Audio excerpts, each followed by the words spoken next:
But then I had a secondary thought, which is if there could be two Stevens, one here and then one in the United States right now because we're connected to the same computer interface, theoretically, I could hack Jack over there. I could hack his interface. So there could be three Stevens because I hack Jack. And then I hack you. And then there's four. And then I could eventually try and hack the entirety of the world or a country. Yeah. And there could basically be one. And once you can connect directly brains to computers, first of all, I'm not sure if it's possible. I mean, people like Elon Musk in Neuralink, they tell us it's possible. I'm still waiting for the evidence. I don't think it's impossible, but I think it's much more difficult than people assume, partly because we are very far from understanding the brain. And we are even further away from understanding the mind. We assume that the brain somehow produces the mind, but this is just an assumption. We still don't have a working model, a working theory for how it happens.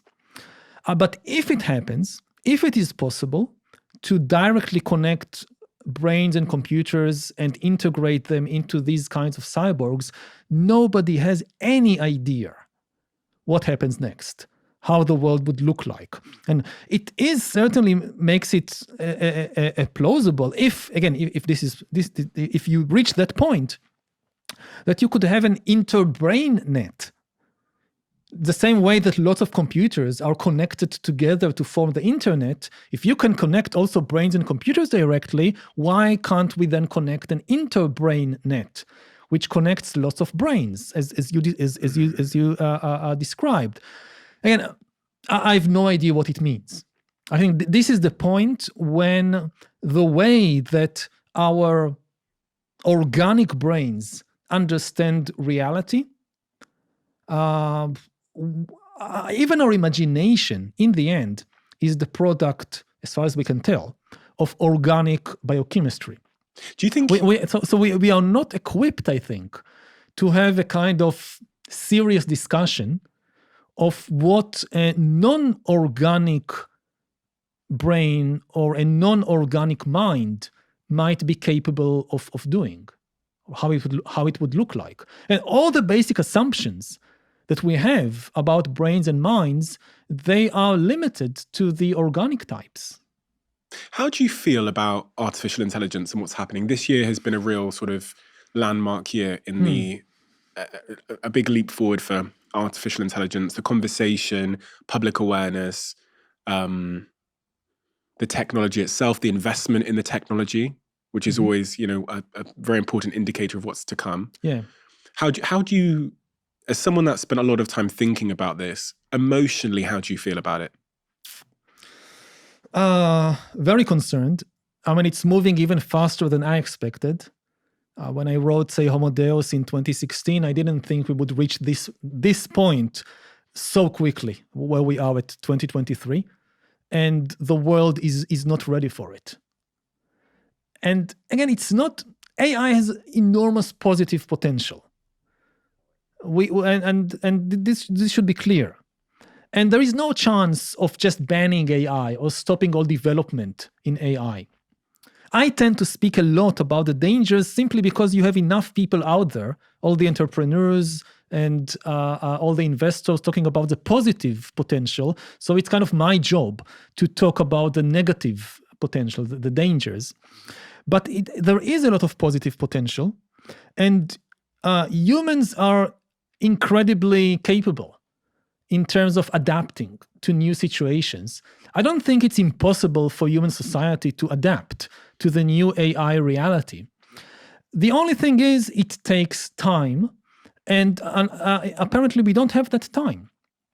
And people compare it to previous big historical revolutions, like the invention of print, or the invention of or the Industrial Revolution.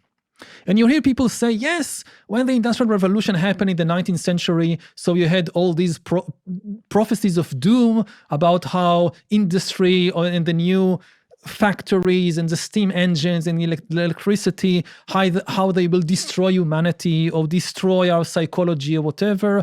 And in the end, it was okay. And when I hear these kinds of comparisons as a historian, I'm very worried about two things. First of all, they underestimate the magnitude of the AI revolution. AI is nothing like print. It's nothing like the Industrial Revolution of the 19th century. It's far, far bigger. There is a fundamental difference between AI and the printing press, or the steam engine, or the radio, or any previous technology we invented. The difference is, it's the first technology in history that can make decisions by itself and that can create new ideas by itself.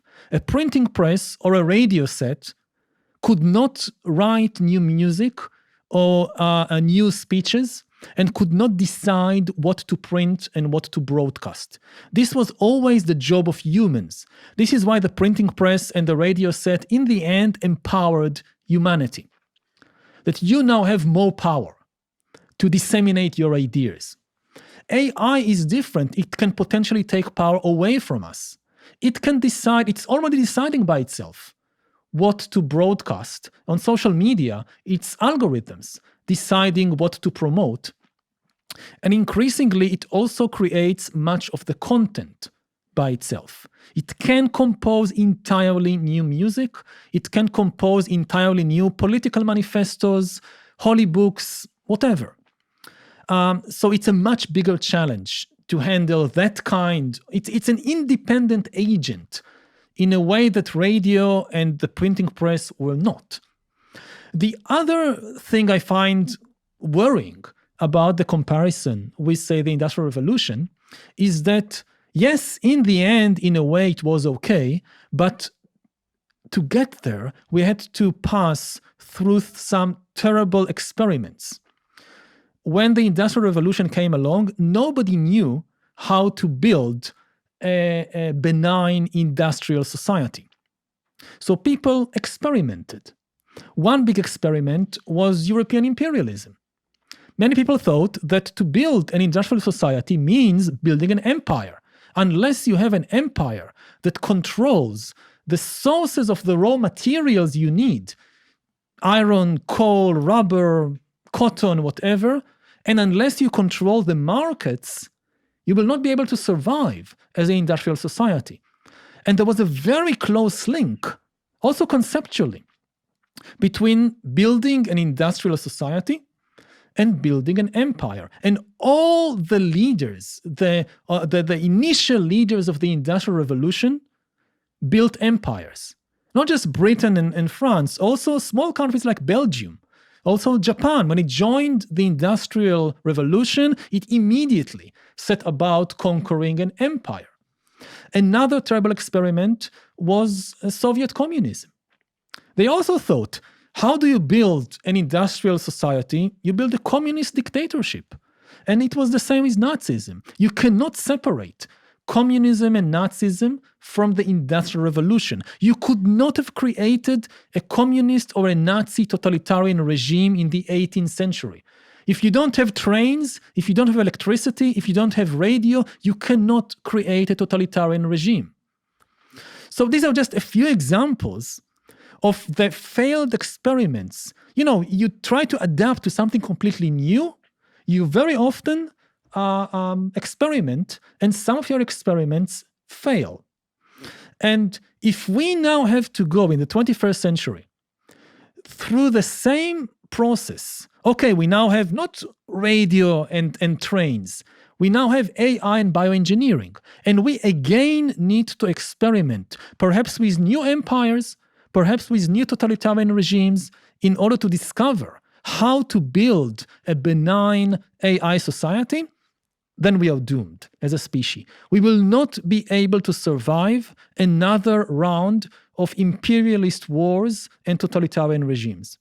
So anybody who thinks, hey, we've passed through the Industrial Revolution with all the prophecies of doom, in the end we got it right?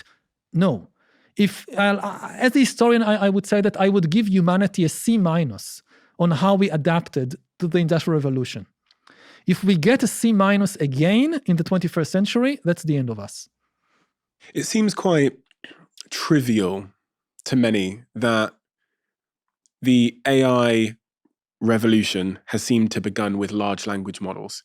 And when I read Sapiens, this book I have here, language was so central to what made us powerful as Homo sapiens. In the beginning was the word. I didn't say it. It's a very, very widespread idea that ultimately our power is based on words.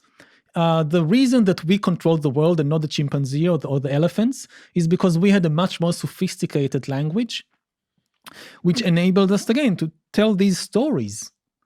Stories about ancestral spirits and about guardian gods and about our tribe, our nation, which formed the basis for cooperation. And because we could cooperate, you could have 1,000 people, 1,000 humans cooperating in a tribe, whereas the Neanderthals could cooperate only on the level of, say, 50 or 100 individuals. This is why we rule the world and not the Neanderthals. And you look at every subsequent kind of growth in human power, and you see the same thing, that ultimately you tell a story with words. And language is like the master key that unlocks all the doors of our civilization. Whether it's cathedrals or whether it's banks, they're based on language, on stories we tell. It's very obvious in the case of religion. But also if you think about the world's financial system. So money has no value except in the stories that we tell and believe each other. If you think about gold coins or paper banknotes or cryptocurrencies like Bitcoin, they have no value in themselves. You cannot eat them or drink them or do anything useful with them. But you have people telling you very compelling stories about the value of these things. And if enough people believe the story, then it works. They're also protected by language. Like my cryptocurrency is protected by a bunch of words. Yeah. They are created by words, and they function with words and symbols. When you communicate with your banker, it's with words. I mean, what happens when AI can create deep fakes of your everything, your voice, your image, the way you talk, the type of words you use? So there is already an arms race between banks and fraudsters. I mean, we want the easiest communication with our banker. I just pick up the phone, I tell a few words, and they transfer $1 million. But at the same time, I also want to be protected from an AI that impersonates my voice and tone of voice and whatever. And this is becoming difficult. But on a deeper level, again, AI could create, because money is ultimately made of words, of stories, AI could create new kinds of money. The same way that, cryptocurrencies like Bitcoin have been created simply by somebody telling people a story and enough people finding this story convincing. And I guess as a CEO and as an entrepreneur, you know that if you want to get investments, what really gets investments is a good story. And what happens to the financial system if increasingly our financial stories are told by AI? And what happens to the financial system and even to the political system if AI eventually creates new financial devices that humans cannot understand? Already today, much of the activity on the world markets is being done by algorithms.